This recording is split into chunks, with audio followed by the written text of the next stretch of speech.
नमस्ते, श्रीदेवी चैनल पर आप सबका स्वागत है। देवी माँ के गाना लेके आई हूँ। लागत चैतवा मैया धरती पे उतरई हो भगत लोग ना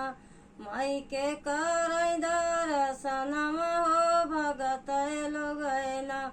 दर्शन त करई हो मलिया कई बिटिया हो कि सजवई बोरवना मलवा गुथई दिन रतिया हो कि सजवई बोरवना दर्शन त करई हो मलिया कई बिटिया हो कि सजवई बोरवना मलवा गुथई दिन रतिया हो कि सजवई बोरवना लागत चैतवा मैया धरती पे उतरई हो भगत लोग ना माई के करई दर्शनमा हो भगत लोग ना दर्शन त करई हो कहाँ कई बिटिया हो कि माटी के न कलसा गड़ई दिन रतिया हो कि माटी के न दर्शन त करई हो कहाँ कई बिटिया हो कि माटी के न कलसा गड़ई दिन रतिया हो कि माटी के न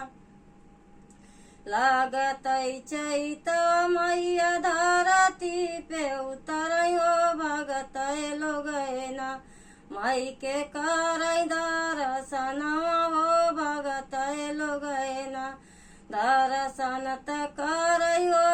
अहिरा कई बिटियावा हो कि तीसर पारना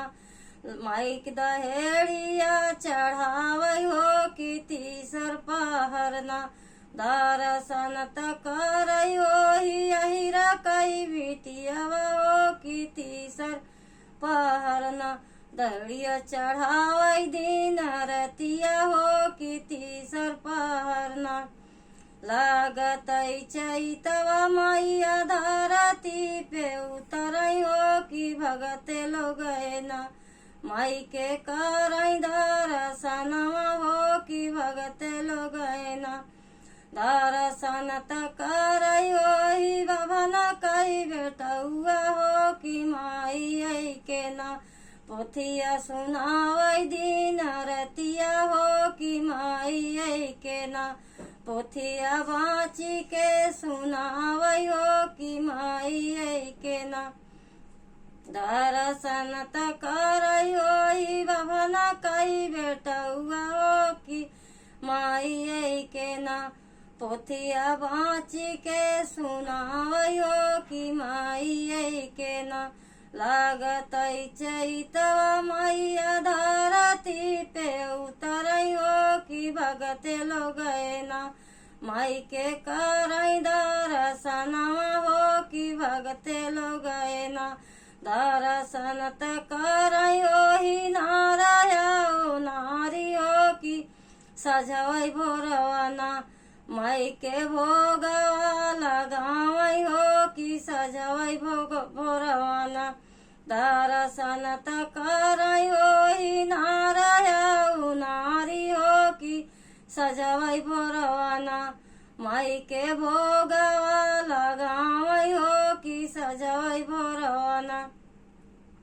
लागत चैतवा मैया धरती पे उतरई हो भगत लोग ना माई के करई दर्शनमा हो भगत लोग ना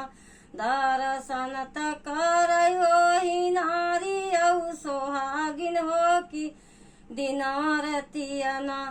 माई के चरण दबावई हो कि दिनारतिया ना दर्शन त करई हो नारी औ सोहागिन हो कि दिनारतिया ना माई के बेनिया डोलावई हो कि दिनारतिया ना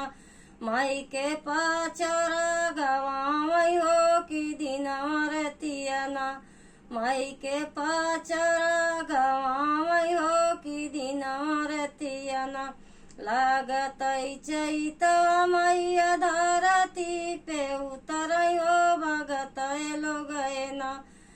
माई के करैंदर सनवा हो भगत लोग ना, माई के करैंदर सनवा हो भगत लोग ना। जय